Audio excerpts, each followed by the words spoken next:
What's up, fine people? I want to talk about the future of Ghost Recon. The series is supposed to be about tactical warfare and strategic planning. Ubisoft has ditched both of those concepts. I've talked a lot about ways to make the game tactical again. Now I'm going to talk about the strategic planning. A weak argument could be made for open worlds being superior for strategy because players can pick the missions to do next. Well, that's neither difficult to replicate in an open level game, nor is it a believable system. Replicating the planning of Door Kickers 2 into an open world is not as easy. Planning is much better suited to open levels. Regardless, planning belongs in Ghost Recon.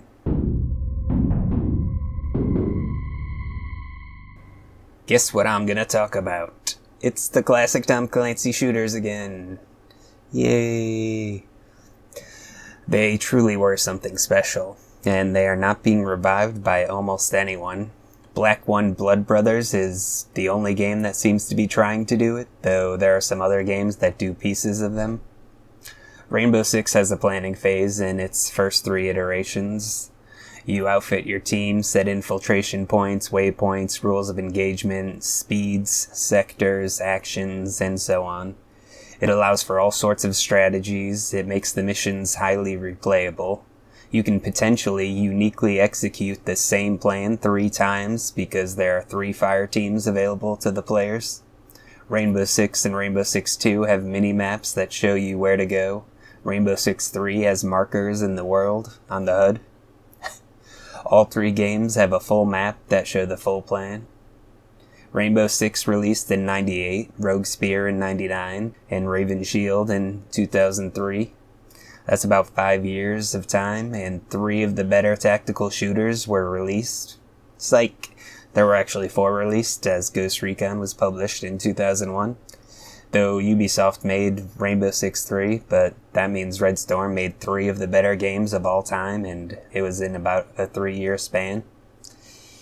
I keep mentioning these 4 games. I wonder if anyone will mention Sum of All Fears or Critical Hour, released in 02 and 06 respectively. I've never played them. Okay, I'm rambling. Sort of. Ghost Recon does not have the planning phase before the mission.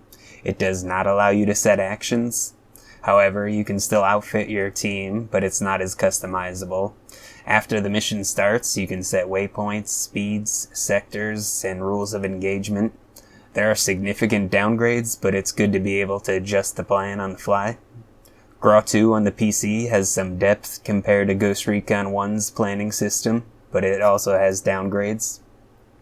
Future Soldier burned the planning, similar to how it burned the first-person perspective. Wildlands and Breakpoint did not have planning systems either. Even the command system is feeble. They still call the games tactical and authentic, but I don't see a way to take that seriously. It doesn't seem as if they're trying to make the games tactical or authentic in any way. Female soldiers, nonsensical chatter, airsoft gunplay, broken commands, flamboyant gear, and many other things that completely contradict their claims exist, and they are not countered by any realistic mechanisms. Not even the stories are realistic. If they're forced to add a planning phase to the next game, all of that, okay, some of that might change. Obviously, a planning phase is unrealistic. We all know the army sends 2 men and 2 women into Bolivia to take out a cartel in almost any way they wish. I can't win this argument based on realism. Obviously, it makes sense to have some sort of planning phase. The most realistic way to do it is to have a pre-mission plan and to give the players the ability to adjust the plans based on the action. It makes sense to outfit the men before you depart for the mission. You would have a bunch of intelligence so that you can devise a strategy for executing the mission. You would be able to set the infiltration points, routing, actions, ROE, etc. Because the game does not belong in an open world, you would only have some opportunities to choose mission chronology. The majority of it will be done by your superiors. As the platoon leader, you will not be the one acting as a general. You might have some instances when you can pick which mission you want to do. You might have to send one squad to one mission and two squads to two other missions that must happen relatively soon to each other. However, your main job is to plan and execute the missions that you are sent to. You are given the goals and when they must be achieved. Those are not your strategies, but the plans for the mission are. It also makes sense from a gameplay perspective. You're supposed to be commanding a squad. That means you have multiple fire teams, and you will likely want to separate them from time to time. By having a planning phase before the mission starts, you don't need to possess someone on that fire team and then set their commands, swap teams, etc. It can all be waiting for you when you infiltrate. The other fire teams will be executing your orders while you do the same. If things do not go as planned, you should be able to pause your movement while the game continues and draw up new plans based on your new information. By having a planning phase, players are basically getting two games in one, a real-time strategy game and a shooter. The RTS and the FPS halves should both be optional, as they were in the classic Tom Clancy shooters. If you only want to decide the strategy and watch your plans enacted, you should be able to do that.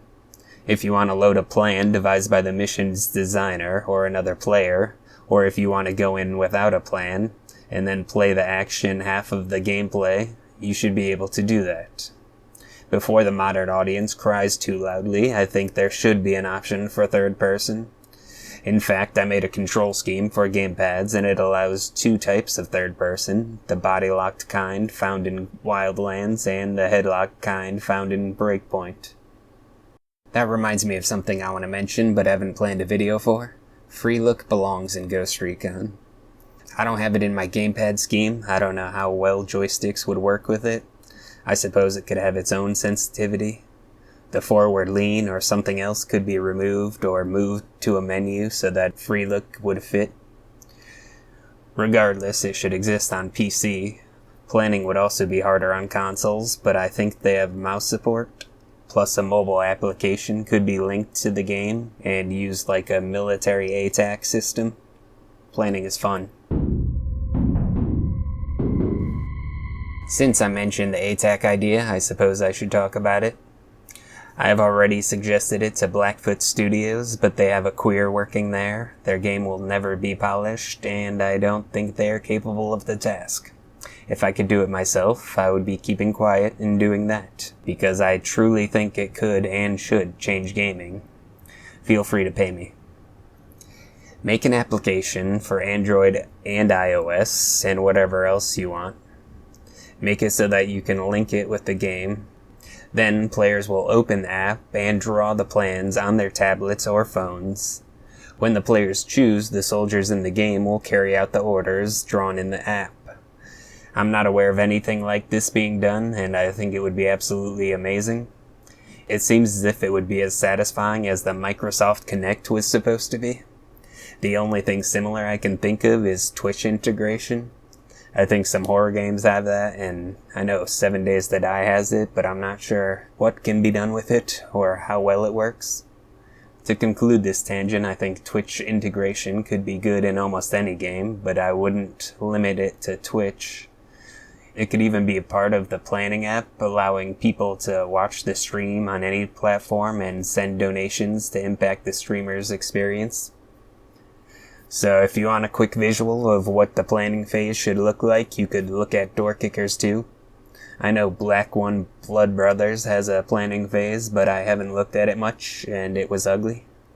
However, I would probably be happy enough with either of them being duplicated for Ghost Recon. The planning phases in the first 3 Rainbow Six games were great, but they definitely are dated. Door Kickers 2 is a significant upgrade in many ways, even though it could be better. The speed until the next waypoint can be displayed by a colored outline of the path and the included waypoints. In other words, if you start at point A and you're supposed to walk until B and then sprint until C, A will be orange so that you know to walk, and B will be green so that you know to sprint. Instead of colors, it could be distinct designs for the outline. The ROE can be shown by an icon on the waypoint. The stance can be shown by the style of the path, which Rainbow Six used to show speed, with a solid line being standing, a segmented line being crouched, and a dotted line being prone. Obviously, players should be able to hide the HUD markers and minimap, both of which could be used to show the line of the plan guiding the player. The more customization there is, the better the game will be. Unlike Rainbow Six 3, I would put the waypoints near the ground so that they can stay out of sight. Being able to choose the opacity is great. I'll try to break down the features that should exist in the planning phase of the game and in the application. Again, there should be a pre-mission opportunity to pick your squad, outfit them, and conceive a plan. Once you enter the action, your soldiers should execute the plan, and you should be able to command whomever to hold while you adjust the plans. Ideally, paths can be drawn for each soldier. Waypoints can be added onto the path, allowing players to choose angles for looking, holding, and other actions. Optionally, players could draw the paths for the fire team if they don't want to draw a path for each soldier. The hold action can be set to a timer, to an engagement status, or to a go code. The look action can be set to a temporary state, to an azimuth, or to an anchor point. Some of the other actions included are grenade, open door, breach door, open and grenade, breach and grenade, defuse, free hostage, secure prisoner, resupply, open window, breach window, ascend ladder, stances, find cover, place explosive, hack, pick lock, change formation, etc. Players should be able to choose the rules of engagement and speed of movement for each fire team during the action.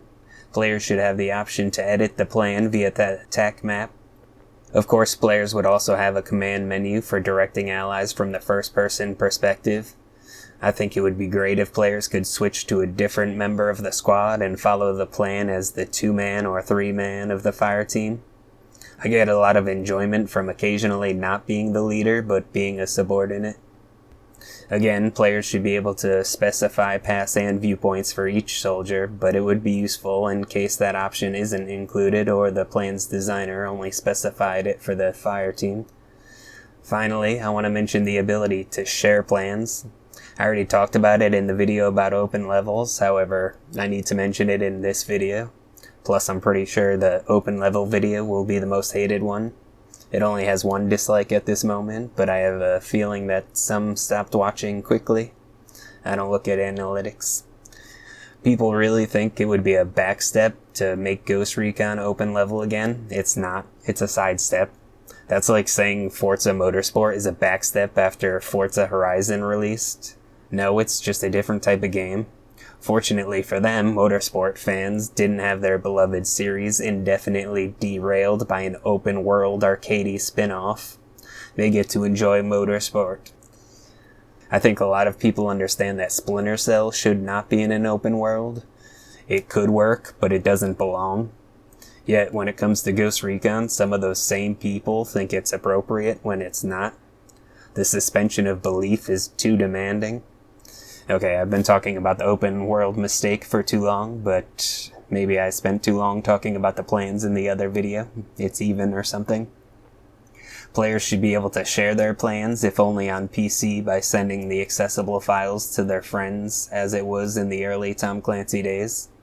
Ideally, there would be a system for sharing on all platforms, and there would be a browser for finding plans. I imagine the files would be tiny, and that might make it reasonable to show the plans from inside of the browser. Players would be able to view the details before downloading and executing the plan. After downloading, the player can load the plan before starting the mission. It would outfit the squad and set the paths and actions. In the browser, it could show how many players have successfully completed the mission with that plan. If the player switches the plan's details or strays too far from the paths, it would disable the counter for completing the mission with that plan. In the browser, if you have launched the mission with the plan, you can rate it. Filters would sort by time uploaded, rating, friends, successes, etc. Comment section would be very useful. Tom Clancy shooters weren't simply supposed to be shooters, which is all that they are now. They weren't simply supposed to be tactical shooters. They were also supposed to have strategic systems that enable the fullest tactical experience possible, all without putting the missions onto rails. Players should be able to have one fire team creating a distraction in the north by breaking a window after a second fire team breached the roof from a fire escape, all while the player leads a third team in from the south. They should be able to restart the mission and try a new strategy. What other games are doing this sort of thing? Ubisoft would essentially have the market to itself. There is no competition. It's also easy enough to dumb it down for casual gamers.